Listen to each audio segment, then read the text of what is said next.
A difícil batalha da Índia para conter hábito de cuspir em público em meio à pandemia de Covid-19. No início deste ano, Raja e Priti Narasimhala iniciaram uma viagem pela Índia armados com uma mensagem: para de cuspir em público. O casal carregava um alto-falante e berrava uma mensagem de dentro de um carro coberto de slogan anti-cuspe.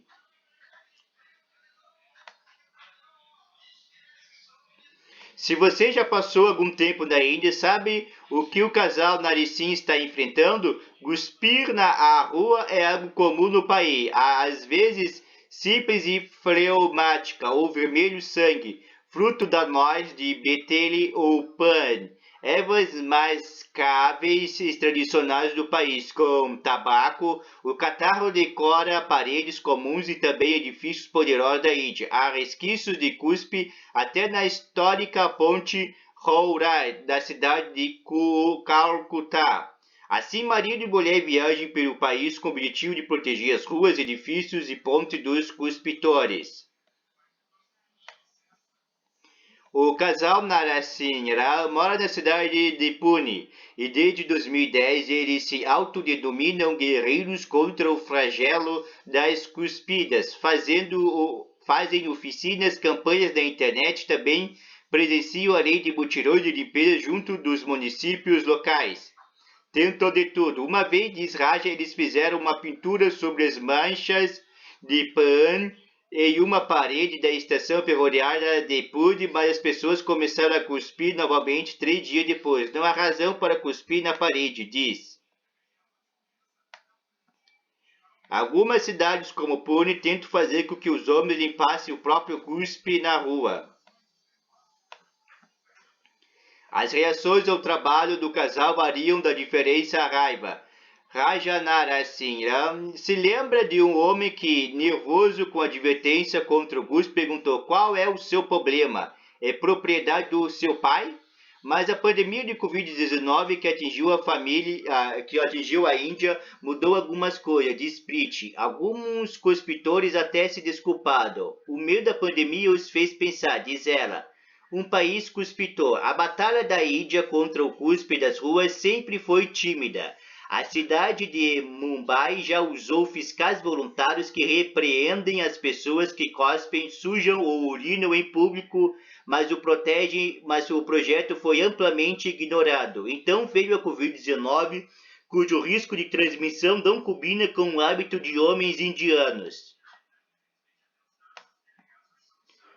As autoridades entraram em ação penalizando a cusparada com multas mais pesadas e até pena de prisão, tudo de acordo com a Lei de Gerenciamento de Desastres. Até o primeiro-ministro do país, Narendra Modi, aconselhou a população a não cuspir em lugares públicos, algo que sempre soubemos que era errado, segundo ele. A fala é um grande contraste com a declaração do ministro da Saúde de 2016. Respondendo uma pergunta sobre a ameaça da cusparada, ele disse no parlamento: Senhor, a Índia é um país que cospe. Cuspimos quando estamos entediados, cuspimos quando estamos cansados, cuspimos quando estamos com raiva, cuspimos em qualquer lugar e em todos os lugares e cuspimos em todos os momentos e horários estranhos. Ele também está certo. Cuspir é uma atividade comum nas ruas da Índia. Homens caminhando à beira da estrada mexem casualmente a cabeça alguns centímetros e soltam a saliva.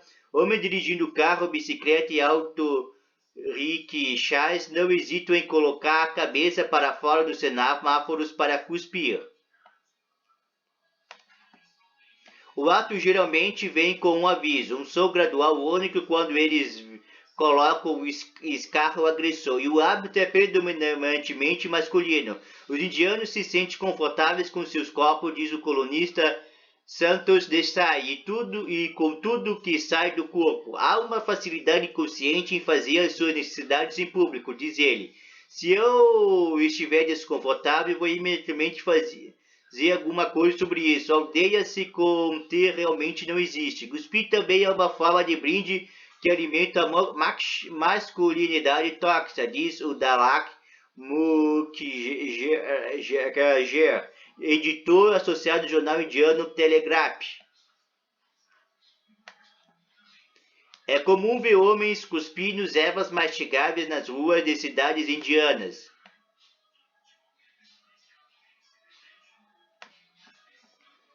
Para Raja Narasimhan, as razões variam de raiva a passar o tempo para homens que não têm nada melhor para fazer, simplesmente porque podem. Eles sentem que têm o direito de cuspir. Segundo o historiador Makul Kesava, o hábito também decorre de uma obsessão indiana com a poluição de como se livrar dela.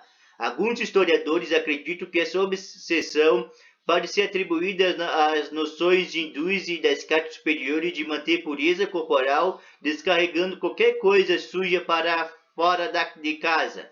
Os motivos para cuspir transcendem as questões de higiene, diz Mukherjee. Certa vez o motorista de táxi me disse: tive um dia ruim, queria jogar fora toda a minha experiência.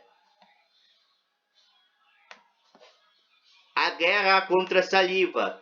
Houve um tempo em que vários países a cuspada era comum. Na Índia era celebrada nas cortes reais e recipientes para o cuspe era uma peça central em muitas casas. No Brasil, até meados do século XX, podiam ser encontradas escarradeiras públicas em estabelecimentos como açougue, padaria e repartições.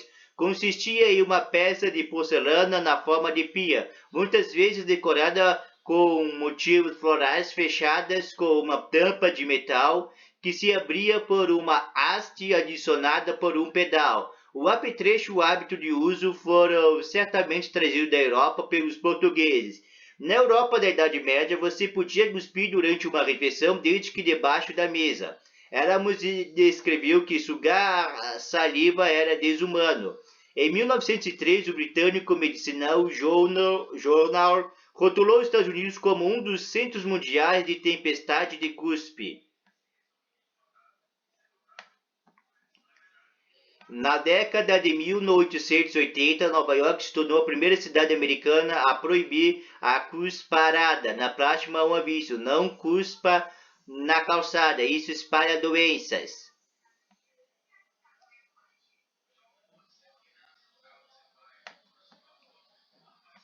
Um inspetor de saúde de Massachusetts, ao perguntar em 1908 por que alfaiates cuspiam no chão em todas as fábricas que visitou, relatou ter recebido a resposta: claro que cospe no chão. Onde você espera que cuspam? Em seu bolso? Não que as coisas estivessem muito melhores da Grã-Bretanha, onde era comum cuspir nos bondes. No país, as pessoas eram multadas e a comunidade médica exigia uma lei contra o hábito.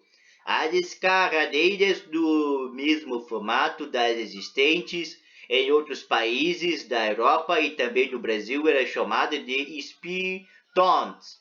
Foi a disseminação da tuberculose que acabou afetando o hábito no Ocidente. A crescente consciência da teoria do germe do final do século XIX ao início do século XX desempenhou um papel crucial, diz a jornalista Vidya Krishnan, autora do livro Panto Plague, How Tuberculosis Spread Story. A consciência de como o germe se espalha deu origem a novos hábitos e costumes sociais. As pessoas aprenderam a proteger seus espirros e tosses, rejeitando apertos de mão. Beijar um bebê era um gesto desaprovado também. A consciência doméstica de higiene irradiava para fora.